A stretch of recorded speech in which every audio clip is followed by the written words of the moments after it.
Esse é o vídeo 16 do maravilhoso livro de Santo Afonso Maria de Ligório, Escola da Perfeição Cristã. Já estamos na página 85 de um total de 500 páginas. Aproveite! Inscreva-se no canal para crescer espiritualmente e alcançar a perfeição com essas maravilhosas meditações em áudio. Capítulo 7. Dos escrúpulos e perturbações de consciência. Primeiro, natureza e importância dos escrúpulos. Seus caracteres.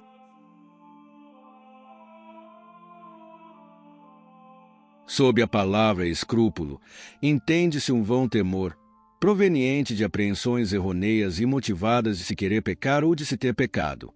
No começo da conversão, isto é, da emenda de vida, esses escrúpulos são muito úteis, pois uma alma que há pouco deixou o pecado deve se purificar cada vez mais, para o que muito contribuem os escrúpulos, já fazendo com que ela se precate contra os verdadeiros pecados, já tornando-a humilde, desconfiada de seu próprio parecer e obediente à direção de seu confessor. São Francisco de Sales diz: esse temor que produz escrúpulos nas almas dos que saíram há pouco do caminho dos vícios é um presságio certo de uma futura pureza de consciência. Filoteia, parte 3, capítulo 2. Para os que tendem à perfeição e já há muito se entregaram a Deus, porém, os escrúpulos são coisa muito perniciosa. Para essas almas, os escrúpulos são uma fonte de loucura, diz Santa Teresa, porque eles as reduzem a um tal estado que não sabem mais dar um só passo no caminho da perfeição. O mesmo ensina São Francisco de Sales: guardai-vos das inquietações de consciência, escreve ele, Epístola 213, porque não há nada que mais impeça o progresso na perfeição. Há, pelo contrário, pessoas que se gloriam de possuir uma consciência desembaraçada e não querem, de modo algum, passar por escrupulosas. São elas pouco cautelosas em seu proceder, dão plena liberdade aos seus olhos, à sua língua, aos seus ouvidos, para que vejam, falem e ouçam tudo o que lhes apraz, e, censurando aos que são mortificados, envergonham-se de passar por tais. Dizem ser beatice, afetação e singularidade se os outros falam com voz submissa e conservam os olhos baixos, deixando-se facilmente arrastar por companheiros perigosos e tomar parte em seus vãos divertimentos. Que tais pessoas deixem de gabar-se de sua independência de consciência, porque isso denota tibieza e imperfeição, para não dizer relaxamento. Prouvera a Deus que tivessem uma consciência escrupulosa, isto é, delicada, como seria para desejar. Tomem cuidado para que não vão parar no inferno com aqueles cujos maus exemplos seguiram, quais humildes ovelhas. Os sinais de uma consciência escrupulosa são: temer sempre não ter dito tudo, nem ter tido verdadeiro arrependimento e firme propósito na confissão. Temer sempre pecar, por motivos frívolos, em todas as ações. Por exemplo, pensar que está fazendo juízo temerário ou que consentiu em todos os maus pensamentos que lhe passaram pela cabeça, etc. Ser inconstante em suas dúvidas, julgando com grande temor e angústia que uma ação ora é permitida, ora proibida. Não se tranquilizar com o parecer de seu confessor. De resto, pertence ao confessor decidir se uma pessoa é escrupulosa ou não. Todos os escrupulosos afirmam, em suas perplexidades de consciência, que aí não se trata de escrúpulos, mas de verdadeiras dúvidas e pecados, pois, do contrário, não se incomodariam com isso. Como, porém, se acham em trevas, não servem para juízes nas coisas de sua própria consciência, competindo então ao confessor decidir. O penitente, por isso, deve seguir os conselhos de seu confessor, pois, querendo resolver o caso pessoalmente, mais se enveredará em dúvidas e inquietações, por mais que se esforce em tranquilizar-se, expondo-se talvez até ao perigo de perder-se eternamente, como adiante se verá. Quanto às almas que tendem à perfeição, é ordinariamente o demônio que as enche de escrúpulos e inquietações, para que, desejando ver-se livres delas, abandonem o bom caminho e se entreguem ao desespero, dando cabo da vida, como já tem acontecido. O célebre escritor Padre Scaramelli conta que conheceu duas pessoas escrupulosas que se suicidaram, uma com um tiro, outra com uma faca. E, como esses, muitos outros casos existem que mostram as tristes consequências dos escrúpulos quando não vencidos. Segundo, remédios contra os escrúpulos. Os mestres da vida espiritual indicam vários remédios contra os escrúpulos. Desses, o principal, se não o único eficaz, na opinião de todos, tanto teólogos como ascetas, é a cega obediência ao confessor, com desconfiança completa no próprio parecer. São Felipe Neri dizia que, em coisas de consciência, nada há mais perigoso do que dirigir-se cada um por seu próprio modo de ver. Uma pessoa escrupulosa que não obedece a seu confessor está perdida. São João da Cruz diz que é orgulho e falta de fé não aquecer a decisão do confessor. E esta é uma grande verdade, já que Jesus Cristo declarou: quem vos ouve, a mim ouve. Quem vos despreza, a mim despreza. Evangelho de São Lucas, capítulo 10, versículo 16. É isso que faz São João da Cruz falar em nome do Senhor. Se faltares a docilidade a teu confessor, a mim mesmo desobedecerás. Porque eu disse: quem vos despreza, a mim despreza. Pelo contrário, quem obedecer a seu confessor não poderá se enganar, porque, segundo São Bernardo, deve ser considerado como uma ordem de Deus. Tudo o que seu delegado ordenar, a não ser que se trate evidentemente de uma coisa perversa. O beato Henrique Suso assegura que Deus não nos pedirá contas das coisas que houvermos feito por obediência ao confessor. O mesmo dizia São Felipe Neri a seus penitentes: quem quiser fazer progresso nos caminhos de Deus deve submeter-se a um confessor bem instruído e obedecer-lhe como ao próprio Deus. Procedendo assim, poderá estar seguro de que não terá de dar contas a Deus de seus atos. E ajuntava que se deve crer em seu confessor, porque Deus não permite que ele se engane. De minha parte, asseguro que, se alguém se tornasse cego, não haveria outro recurso senão procurar-se um guia fiel e se deixar conduzir por ele no caminho que tem a trilhar. Ora, o mesmo deve fazer uma alma que, em razão dos escrúpulos, encontra-se em trevas e perplexidades, deixar-se conduzir pelo guia que Deus lhe deu. Porque uma pessoa escrupulosa ordinariamente deverá falar de suas dúvidas e apertos de consciência exclusivamente com seu confessor e nunca com outros, ainda que piedosos e sábios. Um outro confessor, que não conhece com exatidão seu estado de consciência, poderia transtornar-lhe a cabeça com uma pergunta ou uma palavra aparentemente contrária ao parecer do confessor ordinário, roubando-lhe a confiança que até então nele depositara. E eis que, entregue, se não para sempre, ao menos por longo tempo, a grandes inquietações e confusão. Obedece pontualmente ao teu confessor, alma cristã, e fica persuadida de que assim não poderás errar. Dessa maneira, os santos, que tantas vezes foram atormentados por dúvidas e pelo temor de ofender a Deus, acharam a paz e a segurança. Santa Catarina de Bolonha foi horrivelmente perseguida por escrúpulos, mas obedecia em tudo a seu confessor. E se, às vezes, não tinha coragem de receber a Santa Comunhão, bastava um só aceno seu para se dirigir incontinenti à mesa eucarística.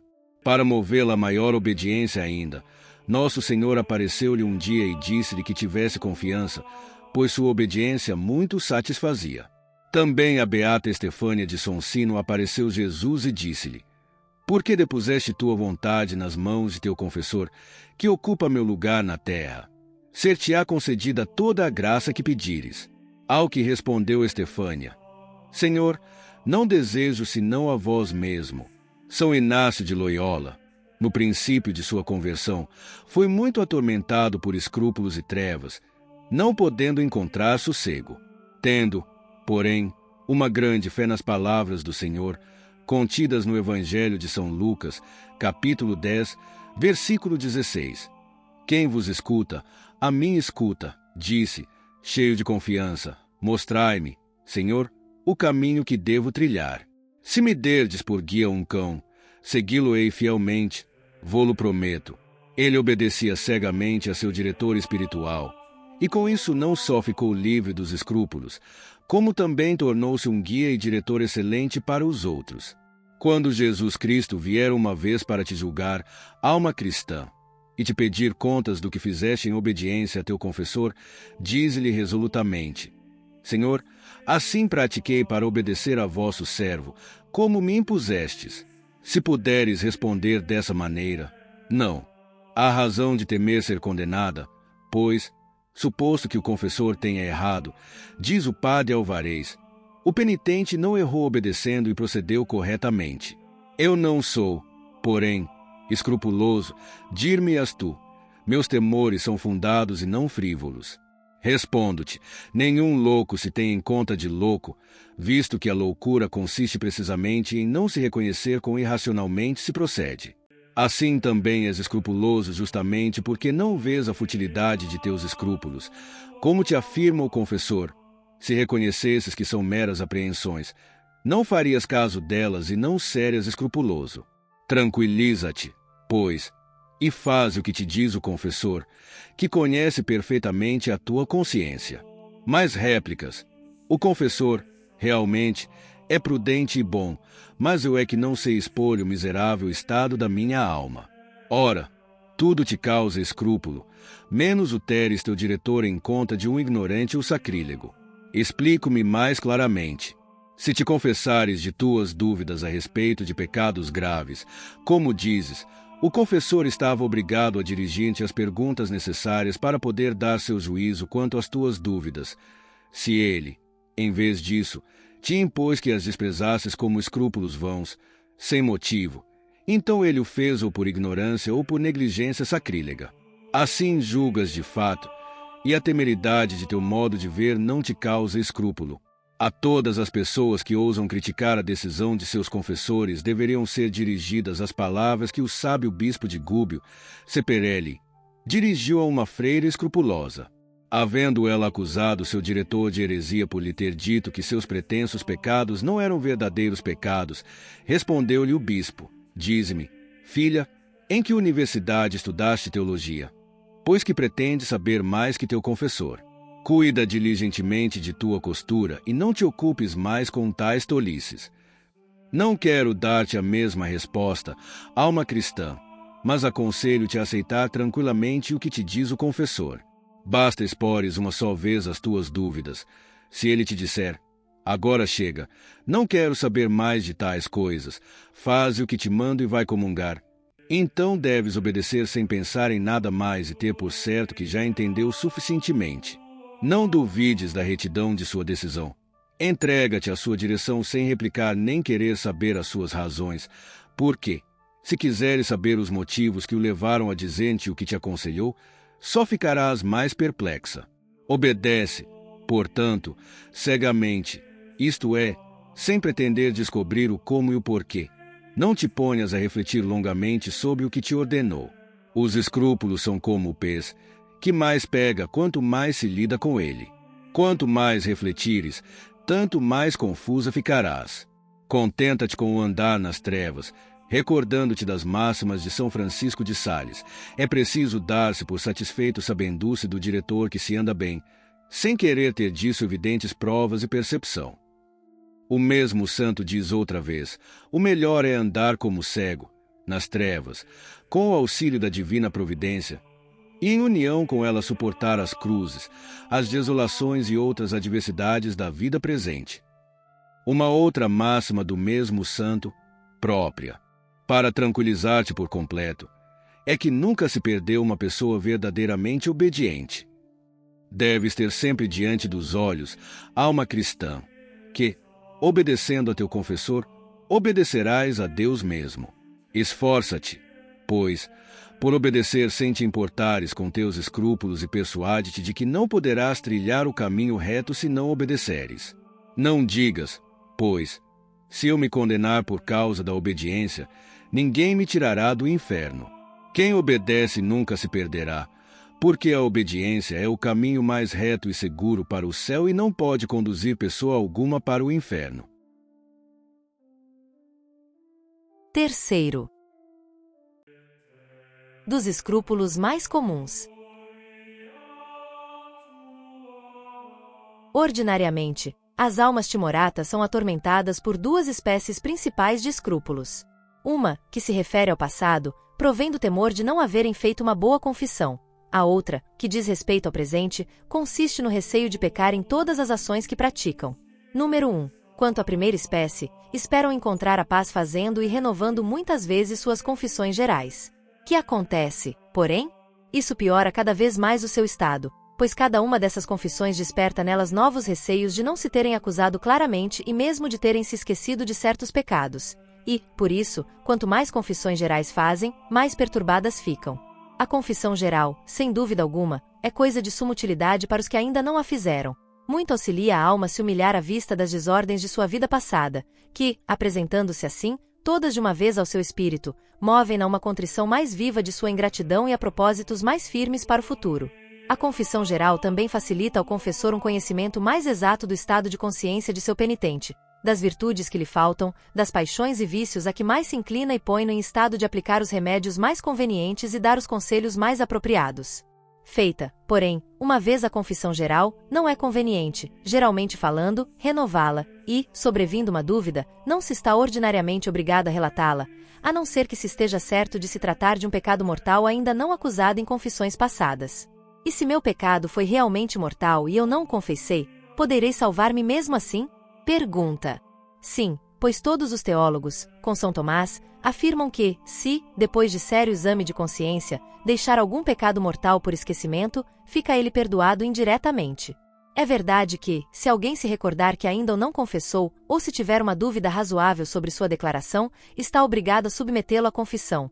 Mas é também certo que não existe essa obrigação, quando, com razão suficiente, se pode julgar que o pecado já foi acusado em confissões anteriores, e isso vale para todos. A uma pessoa muito agitada por escrúpulos é até proibido falar sobre tais pecados, a não ser que possa jurar que o pecado de que se trata-se de pecados realmente mortais e ainda não confessados, pois, se a uma tal pessoa for permitido referir novamente seus pecados, expor-se-á ao perigo de ficar por completo confusa e mesmo de se entregar ao desespero. E, no caso de que, no exame de consciência, o penitente ficasse muito agitado e perturbado, poderia o confessor dispensá-lo por completo da obrigação de confessar os pecados da vida passada, visto que, em uma situação tão espinhosa, cessa a obrigação da integridade da confissão, já que outros inconvenientes muito menores bastam, como ensinam comumente os teólogos, para dispensar dessa integridade. Pessoas escrupulosas devem se convencer, por conseguinte, de que a confissão geral é para elas perigosa e perniciosa, apesar de útil e salutar para outros. O remédio único para sua doença é calar-se e obedecer. Isso quanto à confissão geral. Quanto à confissão ordinária, não é preciso que pessoas que tendem à perfeição e comungam muitas vezes se confessem antes de cada comunhão. Basta receberem a absolvição uma ou duas vezes na semana ou depois de terem cometido um pecado venial com plena deliberação. Mas, mesmo neste caso, segundo São Francisco de Sales, em uma de suas cartas, não se deve deixar a comunhão se não se puder antes confessar, porque, conforme o Concílio de Trento, os pecados veniais podem ser perdoados fora da confissão, por atos de contrição, de amor de Deus e semelhantes. Santa Mexil diz, não podendo se confessar uma vez de certas negligências, fez um ato de arrependimento e foi comungar. Nosso Senhor deu-lhe, então, a conhecer que tinha procedido muito bem assim praticando. Dizia um sacerdote instruído que várias vezes se tira mais fruto de uma comunhão feita depois de cometer um pecado venial sem precedente confissão, do que de outra feita depois de recebida a absolvição. Porque, no primeiro caso, se está mais disposto a fazer contínuos atos de contrição sobre as faltas cometidas, e assim, a aproximar-se da mesa do Senhor com melhor preparação e maior humildade. Quanto à segunda espécie de escrúpulos, a saber, o receio de se pecar em todas as ações, ou de consentir em todo mau pensamento que se oferece ao nosso espírito, deve-se bem distinguir o sentimento do consentimento. As comoções dos sentidos, que naturalmente se apresentam, nunca são pecados, contanto que a vontade as deteste. Também não se deve inquietar com o pensamento de se ter dado ocasião a esses movimentos, se se fez qualquer coisa com boa intenção, por exemplo, por causa da necessidade ou utilidade temporal ou espiritual. É preciso considerar também que se requerem duas coisas para um pecado qualquer: plena atenção do espírito e completo consentimento da vontade. Para um pecado mortal, ainda é necessária matéria grave. Faltando uma destas coisas, não há pecado mortal, E, na dúvida, almas timoratas e especialmente as escrupulosas podem ficar certas de que não pecaram gravemente, se não puderem afirmá-lo com certeza absoluta.